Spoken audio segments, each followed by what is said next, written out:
Television for sponsoring this. Yes. Oh, Yes, the Okay. reviews that I had read was, and like, I think that they had described it as like 12 short stories, and in essence it was, but that's not what I was. I mean, it was like separate stories, but they were all tied together. Like, you know, Olive Yeah. Kitteridge was the main, Yeah. she was Yeah, tied into novel all of story. them. yeah. Yeah. And I think I read this first of all, it won the Pulitzer Prize. So anytime something wins an award, I might pick it, you know, for a book club pick. And I read this in a book club like 10 years ago, maybe 12 years ago when it came out. And so I had to reread, I had to reread almost all of it. I ran out of time, actually. I think there's one story I didn't finish. But what's fascinating is if you look in the front, like where it lists the publication date, which I think is 2008.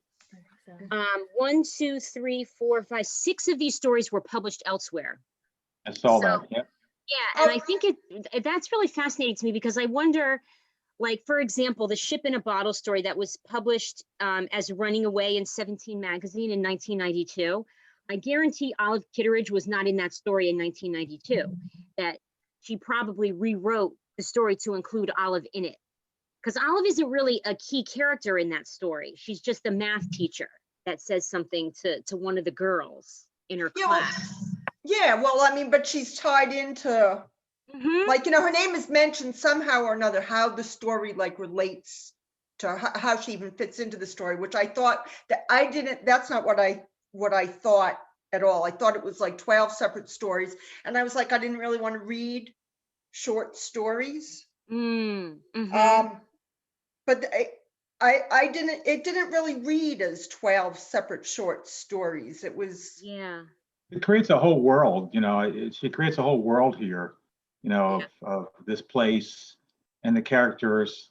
And she threads enough of it together with Olive, and not just Olive, but the other characters. Everything just, it connects, but it doesn't follow like a traditional trajectory of a novel, you know, with Right. with a protagonist, an antagonist, you know, some other ancillary characters, setting, and you know, goes up with an incident and all that stuff. It's beautiful, I think, because of that, the way she does it. It's a real craft involved. It reminded me a lot of Alice Munro and some of her stories, because hers are linked as well. Although here it's definitely more linked. It's more like I call it a novel in stories. Yeah. Yeah. What did you think, Tara? I love it. I mean, I read it a few years ago and I got it out of the library. And it was this one year I was trying to read like at least 10 like Pulitzer or, you know, whatever National Book Award winners that year. That was like my New Year's resolution for the year or whatever. And so this was one of the ones that was on the list. I was like, all right, let me take it out. And I read it. And it was only after I read it that I read like some of the reviews or whatever, where it said it's like short stories that are tied together. I was like, if I had read that first, I probably wouldn't have read it, because I'm not, like, you guys know down there that I'm not a huge fan of short stories, because for me it's, you know, I like the character, like I like to really get to know the character, and for me that's what reading, that's what I like best about reading. And I feel like generally in short stories there's not enough time to develop any given character well enough for me, you know what I mean, where I feel like I really got to know them like you would in a novel. But that's the thing, like with this book, because I mean, although I feel like that's like, you really do get to know Olive and some of the more major characters because they're so intertwined. That's my only potential criticism, is that for me, and I know Christine will hate it because I know how much you love short stories, is that like for me, that's the one weakness, would be that if like you can tell that some of them were short stories, obviously, that were published separately. And because of that, there are repetitions or omissions that don't quite make sense. Or like they'll say like something about like there's the part where she's talking about where she went to visit her son, and you could tell in the other story that originally they didn't expect you to have read the story about her going to see the son, you know, and it said something with it was like, which didn't go well at all, which I just felt like read very awkwardly. And I feel like part of that to me is it's not necessarily the short story format That's the problem. It's the editing. If someone had just gone through and once they decided, let's put these together as a thing and gone through and taken out those superfluous references or things that made it a little awkward. I mean, it would have been like a nip and a tuck here and there, and it would have been a perfect book. But I think I give it 4 out of 5 stars, and that's very, very rare. Yeah. You can't get Good. 5 unless you're dead. So Yeah. from me. Right, So right. if I give it 4 out of 5, that's really saying something. So Well, I know we're talking about this book, but I just want to tell you that you probably know this. There's a sequel called Olive Again. I have a signed copy, Yep. in fact. Yeah, Olive Yeah. Again. Yeah, and she Yeah. actually in that one brings, because I think I've read all her books, and some of them are novels. And she brings, oh no, I haven't read Amy and Isabel, but she brings that. Amy and Isabel in. She brings all of her characters from Burgess Boys, from Abide. Yes. I don't think she does Abide Me in there, any of those, but she can't brings remember. them all in as Olive ages further. Yeah. So Yeah, it's I really thought that was well pretty done. special. Yeah, yeah. I like when you said before, like Pulitzer Prize. I mean, sometimes like when I see not Pulitzer Prize, but like an Oprah book, like I've read Oprah books, and I really didn't. I mean, sometimes I find some of the books she recommends are totally like off the wall, or just maybe not my cup of tea. So I wasn't like a Pulitzer Prize. Sometimes that's a kiss of death, once in a while, like it depends on, when it is and what, because I've read some, like that same year that I was trying to do the, the award-winning books, I didn't make the 10 because eight of, I think I got as far as 8 and 7, and this was one of them. But the other 7 were so horrible, I either couldn't finish them or they were, I just hated them. I'm So I reading gave one up. now, Oh, Middlesex. I love that book. Yeah. Is that Eugenides? Oh, Yes. yeah. I can't say I'm totally into it yet. I'm probably about 100 pages into it. Yeah, that's What- Eugenides, right? Yeah. What Yeah. date was that published? I don't Yeah. know about him. I go back and forth, but I I think remember you have a like hard reading time that, but that's a connecting. long time ago. 2002, just having a hard time connecting with this character. It's told in the first person. Anyway. I think I read it. I don't think I liked I read it years and years ago. I think I thought I liked it. But What it's else been did so he long. write though? He wrote something. The Virgin The Virgin Suicides. Suicides. Yeah. God, I can't remember what else. Anyway, I don't want to go off on that one, but just your point about reading Pulitzer Prize is another one. Yeah. Yeah, sometimes I just hate them, but you never know. I mean, it just.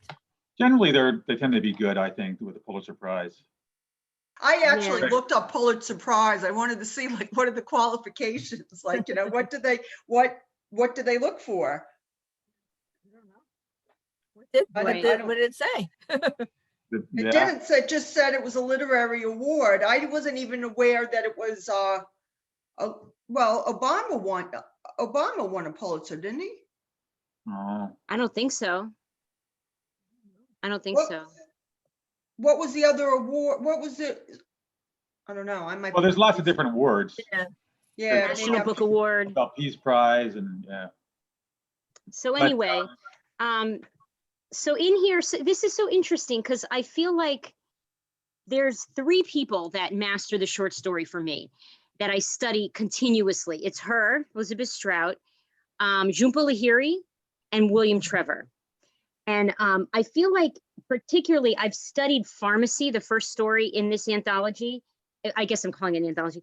I've studied it so in such depth because she does this thing where she shifts time around and you're not even aware she's doing it very, very well. You're not even, because Faulkner, when I read Faulkner, it's so ponderous, like the way he shifts time around and he does it really adeptly, but she does it in such a gentle way. Where like on page 14, like she'll say autumn now, November, and so many years later. So then all this time has passed.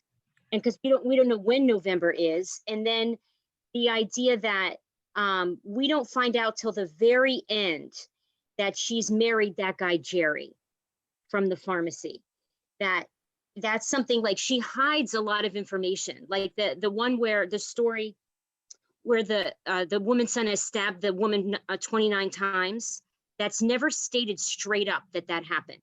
You have to infer that, because she says, oh, the woman deserved it.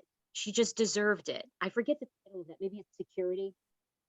She said, oh, she just deserved it. But we don't know. There's no statement about what happened, like a news report or anything along those lines. It's just stated as fact.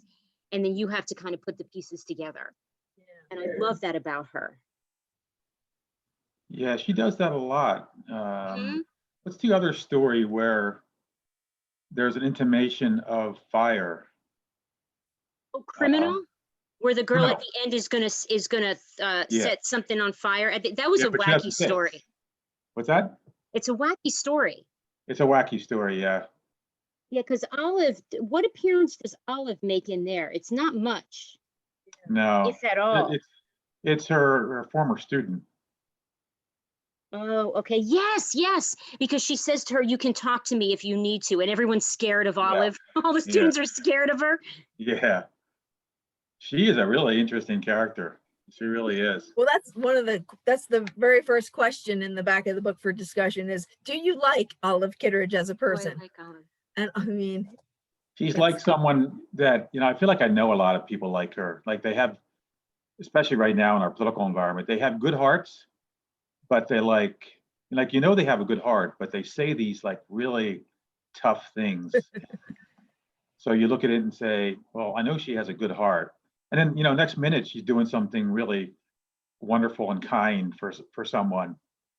So it's like the difference between what she says. yeah, her words don't Yeah. match her actions. It's like, That's why, she's complex. yeah. Her husband's interesting too, Henry. Oh, I love Henry. The Her best. story.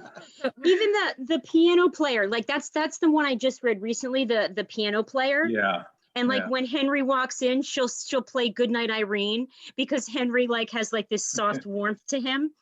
Yeah. So that's so sweet. And He does seem he seems very tolerant, like very like Yes. empathetic and tolerant, it's like he doesn't really fight with anybody, right? Like Not really. And he has, well, all of them do. They all have like these deep down, like secret sort of passions and things that are driving them that they can't really act on, like him with this girl at the beginning. Like he's really interested in this girl. Of course, he's married to Olive, and like he and Olive have this interesting relationship where, they're married, they know each other so well, but there's something like a miss there too. Like Olive, who's the man that she was interested in? Jim O'Casey. Right. Yeah. Very good Right. memory. You find that out. it's good that you remember. Yeah. Yeah, and she's Because like, I reread recently, but she has actually, speaking of O'Casey, I marked something on him because she falls for him, right? She's 44 and he's 53. I remember this because like my husband and I are almost that far apart in age. So it stuck with me, but she sees him, I think at the entrance to like a gymnasium or something. It says here, in Jim O'Casey, there had been a wariness, a quiet anger, and she had seen herself in him, had said to him once, we're both cut from the same piece of bad cloth. He had just watched her eating his apple. So I think she sees like a darkness in him that Henry doesn't have. So she's drawn to him in that way. Nothing happens between them though, right? They're just kind of like, they're just friends. Like they're, He takes them to school. He takes her and Christopher to school. But he says to her, like, if I asked you to leave with me, would you? And she's like, yeah. But I don't think there's any sex or even kissing or anything really going on. No, I think it's just like a fantasy for both of them. Yeah. Exactly. Exactly, Yeah. a fantasy, right? Just like Henry's thing at the beginning was all a fantasy. With Denise, yeah. Yeah, with Mhm. Denise. So sweet. That was so cool though, the way she did that with Denise. Denise Oh, being this vulnerable girl and needs him, but he could never really, make that step. And then he dies, later on. And Henry? No, he's still alive, but he's sort of like blind and He dies by the end of it. no, he Oh, in dies. the Yeah. River dies at the very in yeah. River. refers- He dies in River at the end. He Yeah. definitely Yeah. died. Yeah, he died. Yeah. Like, she doesn't talk about, like, she doesn't detail his death. Yeah, She he just doesn't die on mentions the it. page really, but Right. He's dead. Okay. Yeah. I didn't reread River. That was the only one I didn't reread. Yeah, I had to go back and reread it because I missed it. It happened so fast. It was just kind of mentioned in passing. Almost. Yeah. Yeah, I had to go But back and reread it. Like Olive is one of the things about her though, is she's not unaware of what she's like. Oh no. Really aware Mm, of that's a good her point. cruelty at times. Like she says, she's thinking about Henry in the story Tulips, and she's thinking, you will marry a beast and love her, Olive thought, she's thinking about herself there. And like, she's really aware of like the times with Mm. Christopher and like when she smacked him. And honestly, I have to confess, I smacked my son on the back of the head. And like, I shiver when I read some of this stuff because I felt the anger that I felt at times toward my kids, just anger. And I can feel like what Olive is feeling. I felt like Elizabeth Strout gets at that so well, what it's like to feel guilt and to yell at a kid, you know? And so that's why it Well, was painful. Oh, go ahead, Lori. no, my son's name is Christopher. Oh boy. And like he lives in DC. And I related so much to what she was saying, like just as far as like, first of all, I feel the relationship between a son and a mother versus a mother and a daughter are different. Mhm. And I think with my son all the time, I like, that he's in DC now. I think like, who knows where he's going to end up. And it's like, I see him taking a wife and having a family and like, not necessarily, not him not being as much a part of my life as I would like. Like I related to what she was saying.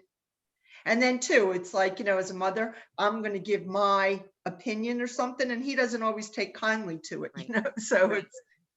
but I read that part. I actually read the reviews again on Kitteridge today, and there was some lady in the questions who said, did anybody pick up on the fact that she said she hit her son as opposed to spanking? And the lady was like she was writing like she was not outraged, but incredulous that this might happen. And I was like, I don't know. I've definitely hit my kids before. Instead of like a just gentle spank, like, it's like, Right.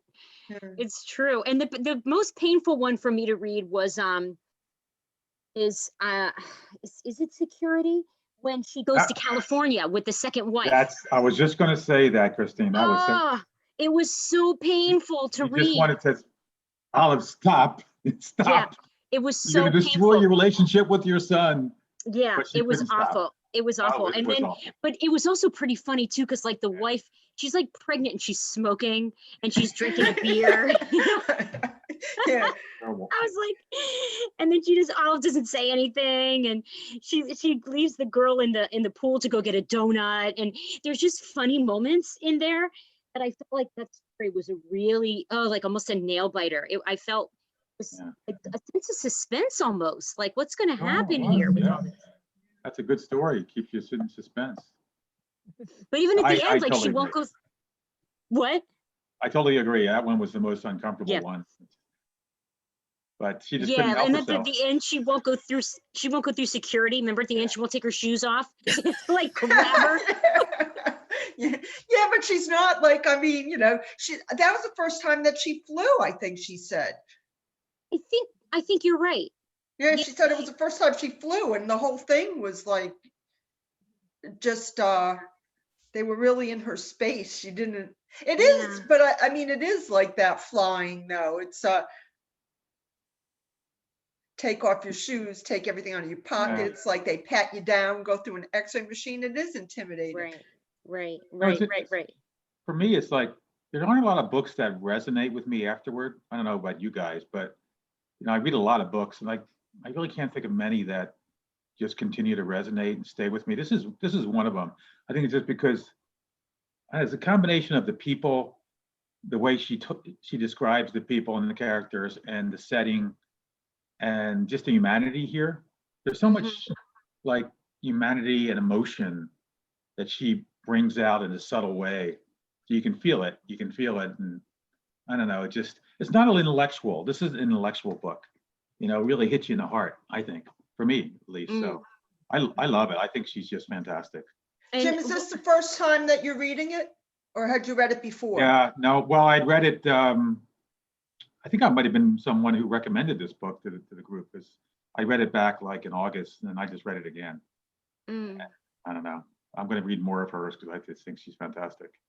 Yeah, I she's think really it- good. I think it was kind of representative of all of us, you know, like I kind of envisioned, Yeah. you know, like you would be telling, maybe you'd be telling your spouse about somebody that you worked with, or, you know, a friend of yours, like a situation. That's what it felt like Yeah, all. humanity. It's the humanity. Yeah. Yeah. I'm not getting that from this Middlesex book as yet. Mm. So we'll see. I love Well, at all. in the story Starving. I thought that was a really good one. The Oh, with that the was a good one. anorexic girl, and then with Harmon and Daisy. I thought that was so incredibly sad. Like his wife, Yeah. Harmon's wife, just says one day, "Yeah, I'm done with sex. That's it. Just not. I don't care for it." And like how that must have felt for him. And she does that. She represents that so well. It's just simple She really does. conversation. Yeah. You know, it's just like simple conversation. Like, oh yeah, it's not nothing to do with you, you know, sweetie. That's Don't it. take it I'm done. personal. Yeah. And then what's hysterical though is that he's an older guy, right? He runs his hardware store. And then someone mentions a fuck buddy, and he just doesn't, and you can like the gears are winding. He's like, oh my God, that's what Daisy and I do. You can tell that that's what he's thinking. This poor old man has no concept of what that is. And he's trying to talk with Kevin, his son, about it. And the son is like laughing at him. Like, what is wrong with you, Dad? Like, are you all right? He's like, you're cool, Dad. Don't worry. You're cool. Oh my God, so funny. Her humor is really good. She reminds me a lot. Well, not a lot. Have you seen the movies of Kenneth Lonergan, like Manchester by the Sea, or Oh, yeah. what else did he do that I loved so much? You Can Count on Me.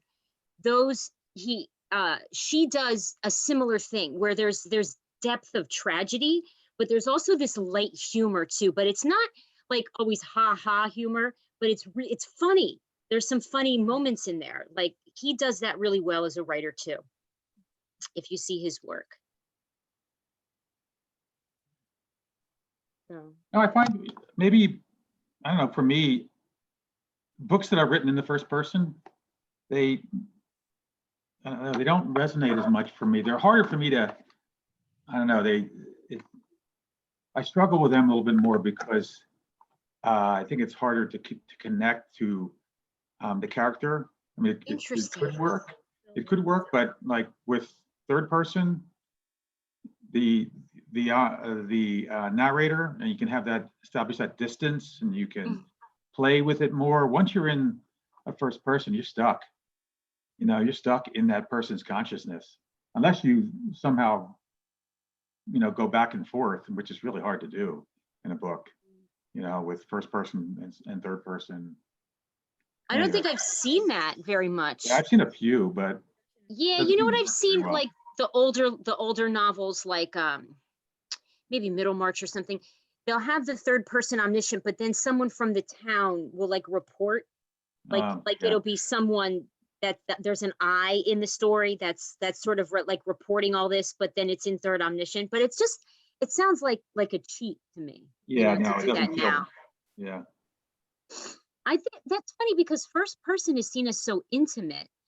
Yeah, I feel totally the opposite. Like in general, obviously there's exceptions, but I feel like I connect a lot more when it's written in the first person with that character. Obviously, you can't get to know the other characters as well. But I feel like I definitely connect more, and I, being in their head and actually seeing what they're seeing and feeling what they're feeling, for me makes it feel more intimate than. Yeah. And I feel like with third person, I feel like I don't get to know often I feel like I don't get to know any of the characters quite as well. Like I'd rather know one really well than for me not. I mean, obviously when it's done well, it can be brilliant, but I feel like it's not done well frequently, you know? Mm-hmm. So it's hard to do. It's hard to show. I mean, I feel like third person is so hard. I mean, it is. It's harder. It's just, it's so hard because you can't establish that intimacy. And for me, it's about getting to know the characters.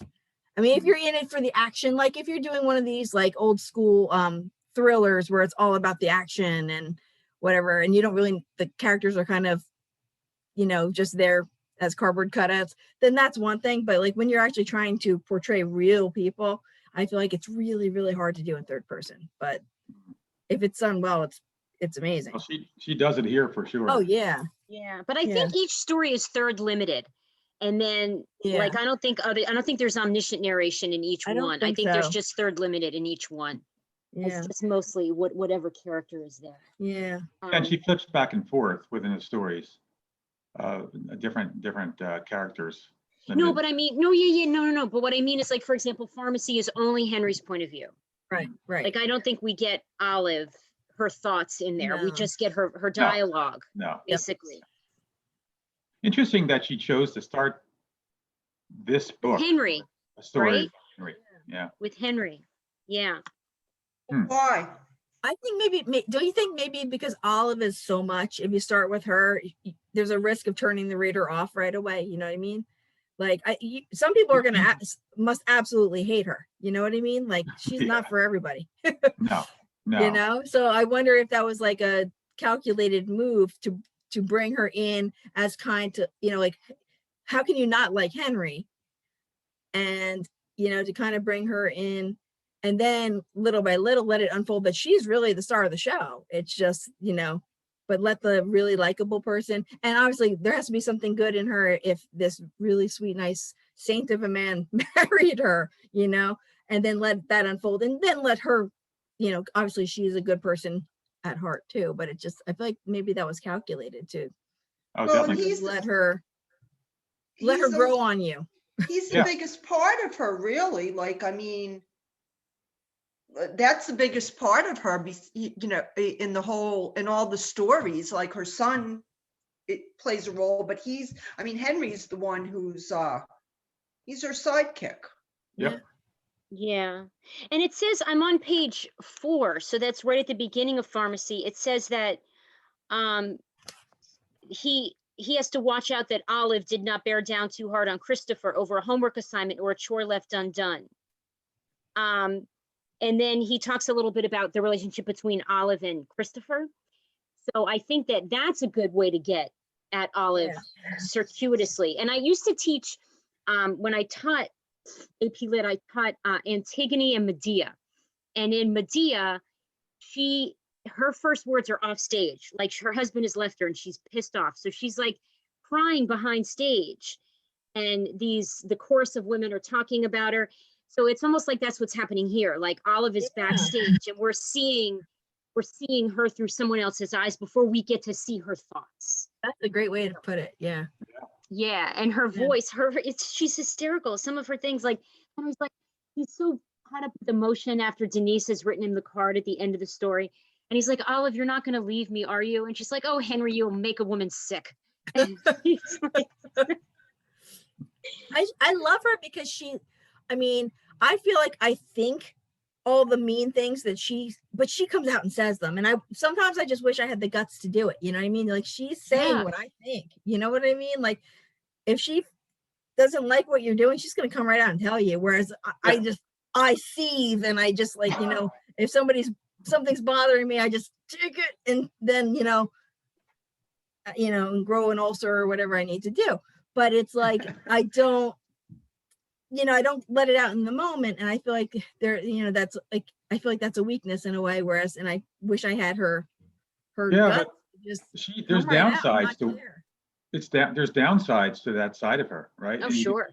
And she brings it out here Oh in yeah. these stories. Like she suffers with her relationships, and she has a lot of conflicted feelings and guilt herself over the things she says. So it's not like this is necessarily a good thing. It's just who she is, you know?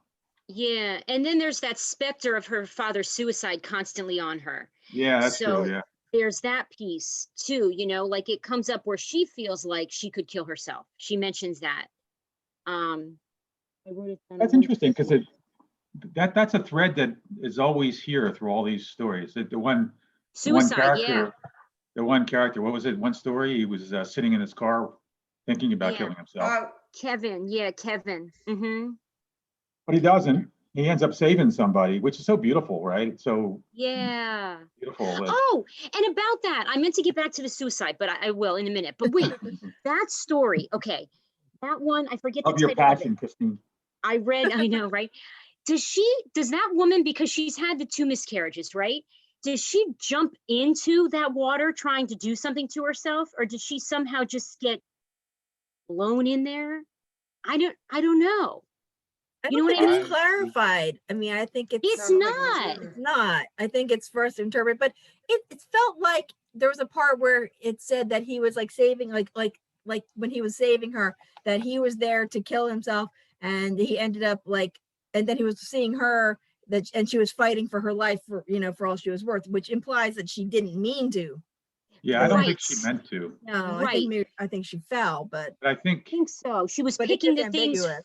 picking the flowers for the jar. Yeah. Yeah, okay. Because I just read that one today, so it's fresh in my mind. But for the suicide part, this is the tulip story, which is so sad because this is the one about Henry being, in the home, and it said she sat. I'm on 150. She sat at the kitchen table, leaning forward, her hands on her big stomach. The thought that she could, anytime she needed to, kill herself went through her head. It was not the first time in her life that she thought this, but before she would think about the note to leave, right?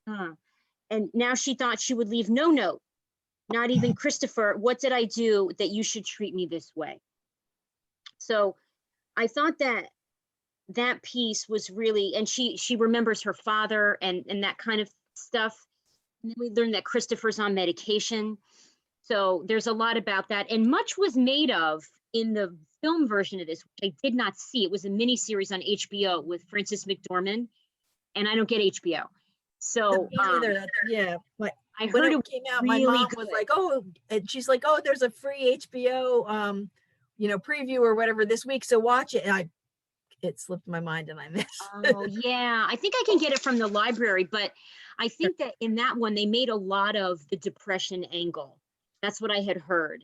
That because when I remember hearing about the movie a while after I read the book, and I'm like, oh, the depression didn't stick with me so much. Like I knew that there was suicide and some depression in the family, but Olive is also really vibrant too, so I wasn't sure about that. But I like to make her to a big woman, that she's not just some little wilting flower like in a lot of books they'll do. She's really a flesh and blood substantial. woman that will eat. And then there's middle age, where her body changes in middle age. Like it's just a very natural book. And Elizabeth Strout was a lawyer before this, believe it or not. And she studied gerontology quite a bit. So I think that she knows quite a bit about aging. And that, because I think that's her market, really, is she gets a lot about, I think I've learned a lot from my book from this about people getting older and being at that time in your life. What's the name of the lady that you said that they cast as her? Frances McDormand. That makes total sense. Yeah. Well, Yeah. because I would be curious to see like what they, how they portrayed. I'd like to see how they, who they cast and how they portrayed her. Yep. And it's a mini series, so it's a little long. I don't know how long it is, but it's not, a 3-hour movie. It's longer than that. So, yeah. Hey guys, I gotta run. Sorry. Oh, that's okay. Gotta take somebody somewhere. But Okay. this was a good discussion. I really enjoyed this. Yeah. This was great. Oh, good. Enjoy for Middlesex. Yeah, Good you'll have to luck. let us know. I swear I don't know if I read I that or thought picked it. I liked it, but it's been a long Well, time. you may love it. I don't know. Everyone's different, right? But I hardly like I may totally get into it. Just I like read I wanted something- to put it down yesterday. I was like, I was thinking of you, Tara. I was thinking, what Tara would say is, I don't have enough time. Life is too I don't get short into it. to read I horrible gotta waste my books. time. Exactly. Yeah, I- exactly. I think with that book, Not a I think terrible I book. picked it up and I don't usually put a book down, and I think I put that one down. I No, read I read something that all the else way by through. him, Did you? like something earlier. I don't remember what it was. It's very thick. There's a lot of Greek Yeah, characters and names, and yeah. it goes back and forth, and I'm not, and like, how does this person know all this stuff? You know, about things that happen with the grandparents, and I don't know. Any rate, so we're gonna have another book in another couple months, or Yeah, another month? I have, the date is already picked. It's already on the events page. We got to pick a book. So, yeah. All right, I I'll take a think look. it's Christine's turn to pick. Oh my Oh. gosh, it's a lot of pressure. A lot of pressure. Yeah. Well, you guys, good seeing you all. Okay, I gotta run. I'll post Bye, it Jim. tomorrow. Have a Okay, good take night. care. Bye. Bye. So how's it, who picked this book? Kind of Tara did. accidentally picked it. Well, because Jim mentioned it and I said, oh, I love that book. And then I think somebody said, well, then why don't we just read that? Because we know already the two of us liked it, which is unusual. Usually, usually most of us hate the book. So, and Yeah, so I didn't even- find it a book that everybody, I liked when Jim said that he, like, not that many books resonate with him. Like, how often do you find a book that really, that you don't want to put down? right, not often. Yeah, it's or just like stays with you. It's this one definitely is food for thought. It's like the thing that I don't like about the 12 short stories is that my memory is not like, even I just finished the book, and as you say the stories, like some of them I really remember, and then other ones only, like, I'm going to go back and look through it. Maybe I should take notes. Yeah, it's so funny Not you the say same that way, because I write stories. Like, that's pretty much all I write. Like, I've written a few novels, but I write mostly stories, so I read a lot of them. And it's so funny you say that, because if they're in a book, like, sometimes I'll put it in, and I fall asleep reading a lot lately, but like the next day I'm like, wait a minute, who are these people? Like, they'll say, oh, John went and watered the tulips. I'm like, wait, who's John? I missed this. And I had to go back and read who That's John what I was. did. Yeah. That's very exactly what happening happened to to me, me. where it was like, I mean, I hate when you're reading a book and you do pick it back up and you have no idea what's going on. It's I like, know, I hate that. yeah, I hate that. Yeah, but I just finished reading The Book of Two Ways by Jodi Picoult. is she How was good? that? Yeah. I like Jodi Picoult because she usually tackles a sensitive subject, and she, a lot of times you get a really good idea of the perspective of she usually does an individual character's perspective on the situation at the time. And then I've read books that she surprises me at the end, and I love that. Like, I mean, because but this one, it was interesting. I mean, it's about death, and she does it through, her main character was a graduate student of Egyptology. And it was good. It was interesting, but she put in like so much detail. It was like, I mean, she actually did her research. She went to Egypt and she did her research, and it was like you were taking a graduate class in Egyptology. I hate when they do that. Yeah, there was I just detest it. so. And then the main character, she studies in Egypt, and she meets like the love of her life, who's also a graduate student of Egyptology, and then she has to go back home because her mother's dying, and she ends up like staying at home. She just totally leaves like Egypt, and she marries this guy who he's a quantum physicist, and she brings in quantum physics into This sounds awful. The into more you the talk story. about this, the more I don't even want to hear about it anymore. Well, it's interesting. It could have been done. I mean, the Egyptology was like interesting as far as like the depths that they went to prepare for death. How like they believe that there was two paths to the god of death, and if you reached him, I guess he determined if that was if you made it to the afterlife. And each path was fraught with peril. One was by land, one was by sea. And they had all of this inscripted and painted onto their caskets and in the tombs, like, so that when they died, they would know how to get what path. They would have the map for it, which was just amazing that I mean, even when they mummified their bodies, and it was like, you know, it's amazing that thousands of years later that they unearthed these tombs and all this information about the person, like, you know, what their beliefs and like what lengths that they went to. That was, it was fascinating, except she just gave way more. I just didn't need like all the detail. And then she comes here, she marries somebody else, and she becomes a death doula, which I thought was interesting too. Like, I didn't even know, I've heard of a birth doula, Yeah. but I didn't know that. Well, it's kind of interesting though that like that you could it was like our way or a current day version of preparing for death. Like, you know, is there anything that you want to you know, maybe like you want somebody to come and make sure that there's meals prepared for your husband when you die, or maybe there's a certain music that you want played at your funeral. And the death doula takes care of like anything. She'll do anything that you want. And in this case, the lady was in love with, there was a lover that she left behind. Like, they just took different paths.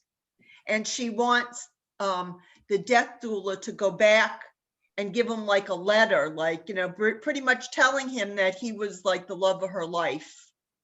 And like, you know, she never forgot him and stuff. So that was interesting too, though. Like I never thought of a death doula as I didn't even know there was such an occupation. I never even heard of such a thing. She could have done a way better job with it. She could have done a way. So anyway, back to this book. Yeah. What story did you like the best, Tara, would you say? Did any of them stand out that like you felt? I like pharmacy, I guess, but I guess maybe because it's first, it's easy to be biased in its favor. But I think after that, the rest of them kind of blend together for me because, you know, because I'm not a short story person, so I don't think of it in those terms. You know what I mean? Like, I'm not used to, like, for me, I'm always trying to make because I'm an editor and I mostly work with books, I'm always trying to make a coherent whole out of pieces and parts. Yeah. So I think that's what I do when I read too. So like when I'm reading something like this, I'm trying to find the bits and pieces and how they fit together rather than focusing so much on, you know, each individual one. Yeah. Which is probably why I'm not good with short stories, because I just can't, you know, I can't appreciate it in that nugget. You know what I mean? Yeah. I feel like the bigger picture. But how would you summarize like the whole thing? Like if you were going to tell somebody about it, how would you, what would you say? That's a good question. I don't know. How about you, Christine? Like if you're gonna, you know, if you're gonna tell somebody about this book, I wouldn't call it a novel in stories. I don't think it's a novel in stories. I think the characters, sometimes Olive is barely in, like within the piano player. Yeah. She walks through the restaurant. That's it. I wouldn't call it a novel in stories. I would say that this is a book about the meditation on life and growing older. That's how I would describe it. I would go thematically if I were telling someone what this is about. And she does, like, the pharmacy is my favorite story because of Denise. Like, I feel like that emotional devastation is so strong in her to lose her husband, who she actually loved, and then have to marry a guy she doesn't love. Like, I felt like that was so well done. The way she embedded that girl within this story of Henry and Olive. So yeah, I would probably go thematic because not a lot of stories talk about in such a frank way.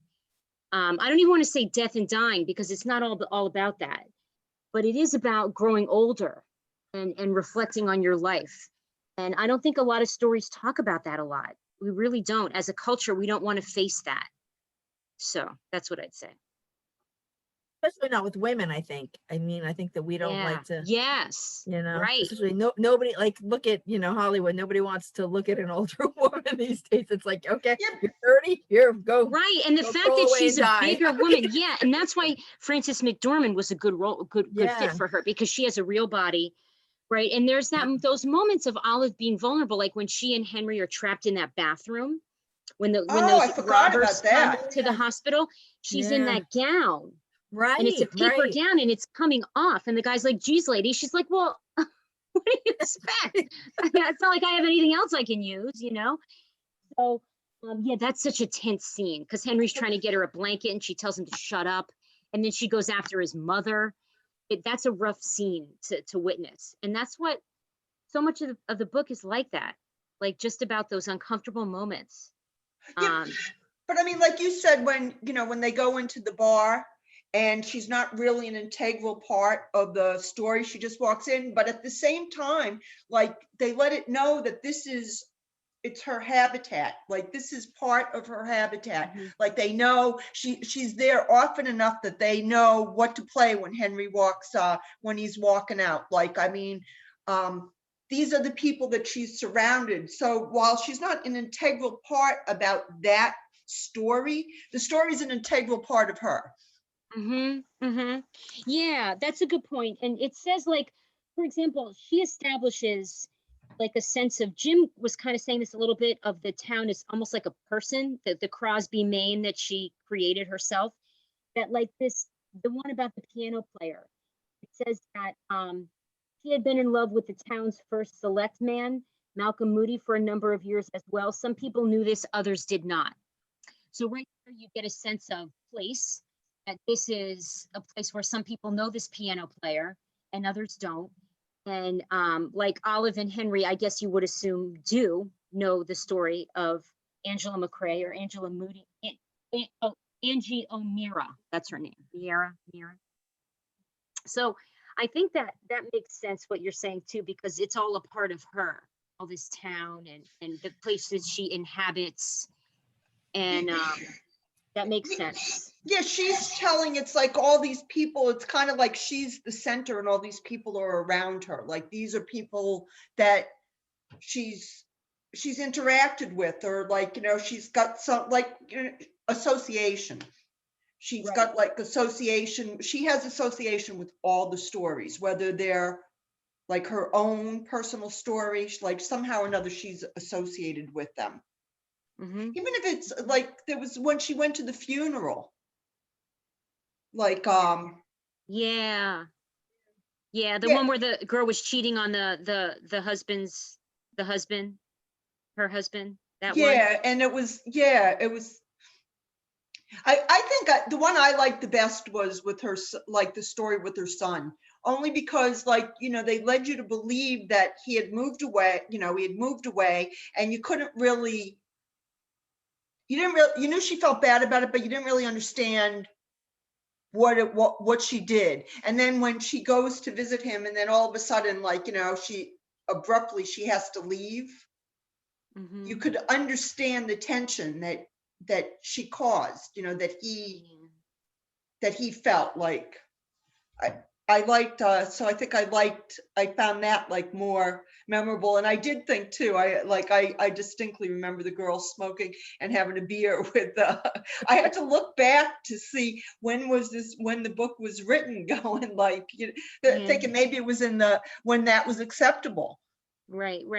Did you think, like at the end when Olive left, did that seem to you like something that was like justifiable? Or did it seem to you like she was way off in just deciding to leave? I think she wasn't comfortable. She's not comfortable outside of her own surroundings. Like she was just so used to who she was and where she came from and everything, that she really didn't like any type of, she didn't like anything that was outside of that. Right. But she was fine, sort of, until the thing on the ice cream spilled. Right, They didn't say right. anything to her. That like set her off. Yeah. Or that she was going to stay a week. Right. And I feel like I think the point is, like, it's supposed to be such a petty little thing that it shouldn't get you that upset. But I feel like if I were in her shoes, I would have felt the same way. Yeah. I mean, maybe I'm just as crazy as she is, but like, I feel like something that small, if you aren't going to like how hard is it to say, hey mom, you got some crap on you, you know, clean that up. And I feel like to not do that, you're just such a jackass. Like, why do you have to be that guy, you know? And it's just like, I feel like I think I would have told him off too. And I think that was just, it was the fact that she didn't like come out with it right away was kind of almost out of character for her, that she kind of like just internalized it and was like, that's it, I'm leaving. I mean, I agree with her. Like, you know, they're basically using you, and then the one little nice thing they could do for you, and they couldn't even do that. You know, they're making you come here and watch their kids and whatnot. And I mean, I think that would set me off too. And maybe that's petty, but I feel like I would have been pissed. Yeah, because she connects it to her Aunt Aura. Like, it's not just that, it connects to Aunt Aura, Right. who like she's repulsed by her, kind of. So to be in that role, it was I thought that too. That was a powerful story. I thought they were all just amazing, really. But have you read this, because I'm thinking about the next book. Have you read Normal People by Sally Rooney? Okay, that's what I'm gonna pick. Normal People? By Sally Rooney. She's all the rage right now. She's like 27 and she's Irish. And her book has sold, oh my God, so many copies. Her first one was called Conversations with Friends, which I didn't read, and Normal People, which I did, and I loved it. So I think it'd be good to do. I know you're not supposed to pick a book you haven't read, but in book clubs, I've done that before, and it has ended up being really bad. No, we don't care whether you've read it or not. Just, you know, it's up to you whether when it's your turn. Yeah, I think it's a good conversation. Sally Rooney, Rooney. I'll post it tomorrow on Normal Facebook, People. just so we have. Okay, that sounds good. Yeah, and it takes place in Ireland, so that's good. We'll be in a new nation. And right in time for St. Patrick's Day too, because it's going to be the March book. What's the date of the the next one. When is it? You got to pull up the website. Everything's scheduled. I don't know what the book. I didn't know what the book was. Events. Website is painfully slow today. Let's see. March book club is March 11th. At 5:45. Right, this worked for you guys. 5:45. Yeah, for me it did.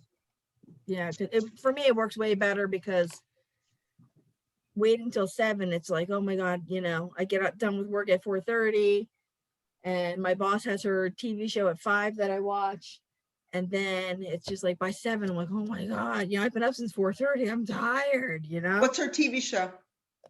It's on it's an internet show. But it's about education. Like tonight was about math, and like how to teach math as the global language kind of thing, like approaching it from like, so that kids like who are afraid of math, or, you know, like think they're not good at it, to approach it from different angles so it's more accessible. So it was really interesting, because I hated math in school. Me too. It was interesting. But I feel like it was taught to me in such a painfully dull way. And some of the things that people on the show were talking about made it feel like a lot more like, if I had been taught that way, I might have actually enjoyed it, you know? Yeah, but don't you find that with like any subjects that you took, if you had a good teacher, like, I mean, it was if you had a really good teacher, the subject was interesting. I always liked it. My favorites I always liked English.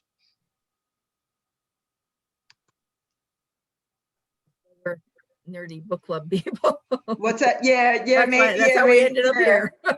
Yeah, maybe with I did like math though too. I mean, I did like math. I liked that it was that you could figure out a problem, and there was something concrete, like you could tell if you a lot of times you could work backwards and see if you had the right answer. Yeah. All right, you want to call it a night? Yeah, I think so. I'll post tomorrow the book, and I think the event's already created on Facebook, but tomorrow I don't know. I'll add the book and all that. So yeah, I'm gonna have to go back. And I created a meetup for the book club. I'm hoping that way maybe we'll get some strangers. You know what I mean? Like, because most of the time it's just us, but I figured maybe if I made an actual meetup and put it out there, people, maybe we'll get, some more members over time. So Okay. I figured it was worth the $47 to give it a Yeah. try. Oh, is that what you have to do? You have to pay for the meetup groups? Oh, I didn't know that. Mm. I know. They're having they were having a half price sale. So I was like, you know what, let's give it a shot. If we're gonna do it, might as well do it right now. Well, it's somewhat cheaper. So I like the title of this new book. It's good. You'll like it. Good, It's good. good. All right. thank you guys for coming, and I'll see you soon. Oh, happy hour next week if anybody's free. Next Thursday. Okay. Is that 5:45 too? No, regular 5 o'clock. 5 o'clock. 5 Okay. o'clock till whenever. Yeah, if you're free, it's next Thursday. Okay. I told everybody try to bring like I told all the like Everett and all those guys, try to bring like one person who's not one of us, you know, but Lori, you're not one of the authors, you know what I mean? Like someone who's not on staff or an author. But I'm like, I don't really have anybody. So yeah. So But it's if the Lori 18th. came, It's the the 18th. 18th, yeah, a week from Okay. today at 5 o'clock is happy hour. So although I started, I was like, I'm gonna have a glass of wine today because I'm wiped out, man. So will you go to bed now, Tara? I probably should, but no, I'll try to hold out until at least 8:30. Wow. All right. Wow. Take care. All right. Bye, everyone. Thank you guys. Bye. Bye.